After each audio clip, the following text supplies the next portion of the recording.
This video is brought to you by yours truly, so if you haven't already, hit the like, subscribe, and notification bell to help push this video to the masses. Now today's video is going to focus on dividends, and not just any dividends, but specifically ETF dividends. And if you're wondering about individual stocks that pay dividends, that'll be in a future video. Now I must say that this is not financial advice, and anything I say is not a suggestion for you to buy, hold, or sell. Now that we got that out the way, let's get into it. Now, I'm talking about dividends because that's one of my favorite ways to make passive income, and specifically ETFs because I mean everybody's different. Every investor has their own strategies, but I personally believe in diversification.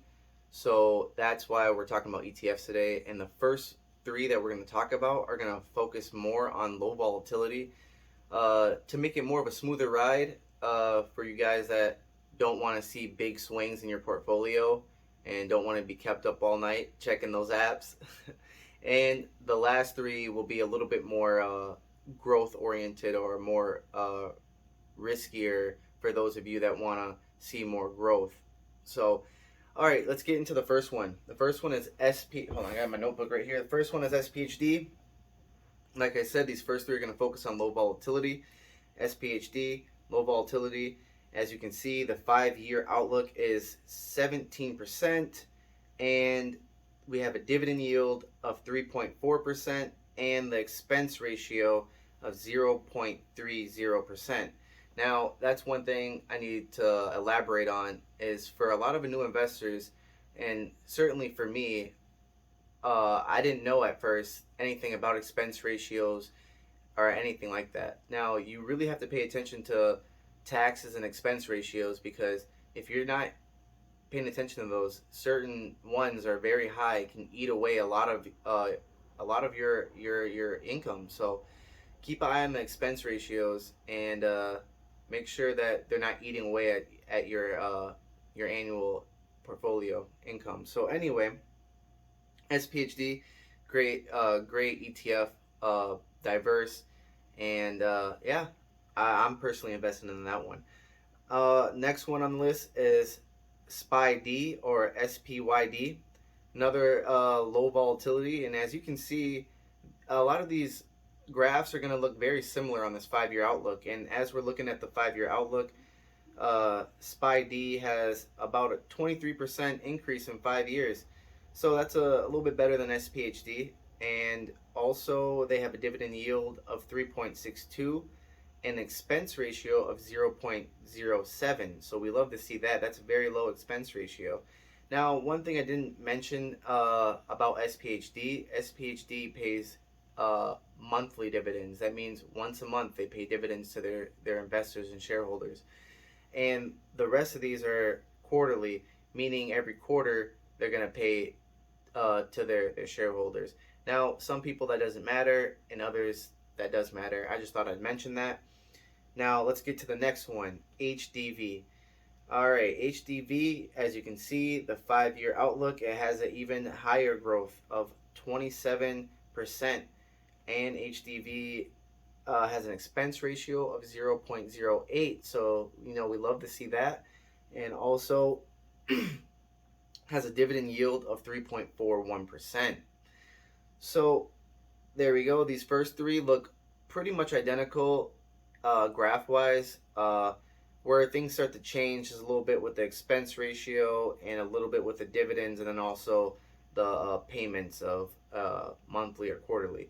Now these next three are also dividend-paying ETFs, but they do focus a bit more on the growth. So for every investor, I mean, we all have our own strategies, and it's up to you to decide, how you want to go forward. If you want more risk or if you want more safety. So typically with these dividends, the higher dividends usually have less growth because the companies are taking their profits and paying the shareholders instead of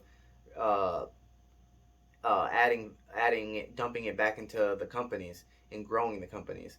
So that there's a balance that everybody has to make between, do I want a higher dividend yield or do I want growth? And I think that you need a healthy balance. That's just me personally. Again, not financial advice.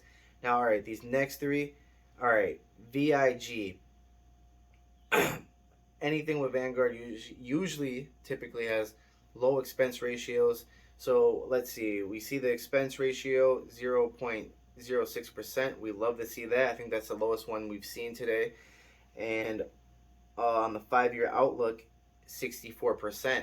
So as you can see, like I was saying earlier, uh, these next three are going to have a little bit more growth. From SPHD having 17% to VIG having 64%. You can see that jump. But now where things kind of start to take away is the dividend yield. So as you can see, the dividend yield is a little bit lower, 1.75 at the time of this recording. So there you have it. You have a balance you have to figure out. Now the next one on the list is NOBL. Again, the 5-year outlook, 58%. We like to see that. The expense ratio, 0.35, a little bit higher. It's actually the highest one that we're going to have today. And the dividend yield of 1.94%. All right, and the last one on this list is DGRW, my bad.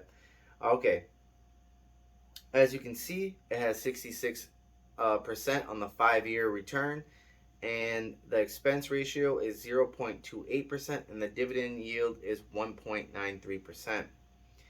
Now that I showed you a couple of the ones I keep on my watch list. I want to explain something to you guys.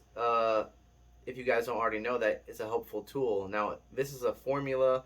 This formula is going to be to help determine a hypothetical amount you want in dividends annually. So, to determine how much you want to earn, a hypothetical earning for an annual earning in dividends, to determine how much you want, or how much you'll need to get that hypothetical number, we're going to divide the desired amount by the dividend percentage. So let's say we want a hypothetical amount of $40,000. We want to get paid $40,000 a year off of one of these ETFs.